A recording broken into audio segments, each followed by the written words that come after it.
The biomedical version of health has many claims for success. Diseases seem to have been dealt with by the appliance of rational, scientific-based treatments. Much of Africa is now habitable, where it was uninhabitable, particularly to Europeans in the past. And world population growth, increases in general well-being have been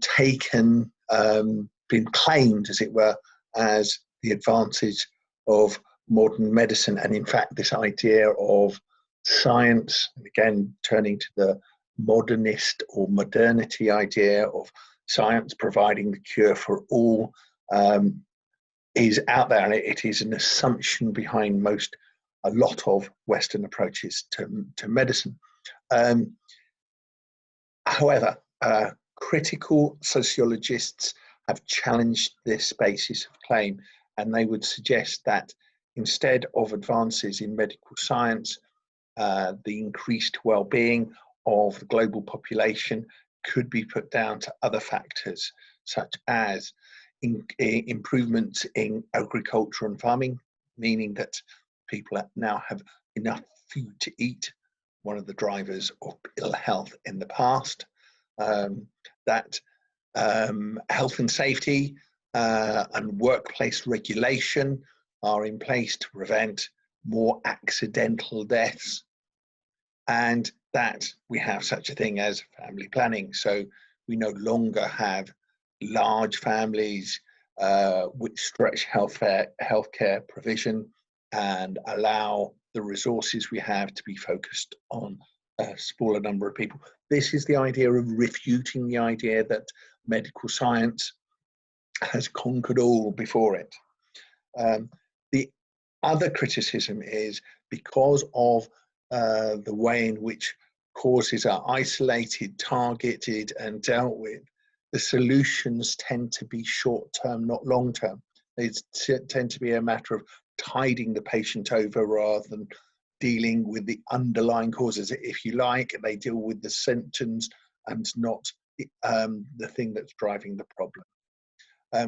Likewise, if you apply the biomedical version of health to a smoker, he or she would represent or present symptoms which, according to the biomedical model, would need treatment. Commonsensically, the treatment needed is to stop smoking rather than to have treatment for a smoker's cough, if that makes sense. It demonstrates the limits of this rational biomedical, because it takes no other factors other than looking at the body. This idea that the science as a religion, as offering the only solution and rejecting all others, ignores other cultural explanations for medical matters. It ignores traditional medicine. It ignores alternative medicine. It has a claim to be the only way forward, which in terms of illnesses, cultural differences exist between what working class people would call as sick, or other different levels of sickness, which would suggest that sickness is defined very much through cultural eyes rather than medical eyes. Indeed, the secret, it is seen that arguing, or this is the Madai, this is an African tribe that see ill health coming from a failure in interpersonal relationships, not getting on with your parents or arguing with friends causes illness. It's a different conception of illness, and within their culture this is seen as, and provable if you like, because they locate one thing to another and they say that this social shame causes illness. Again, It's just pointing out that this culturally dominant single one way is not the way.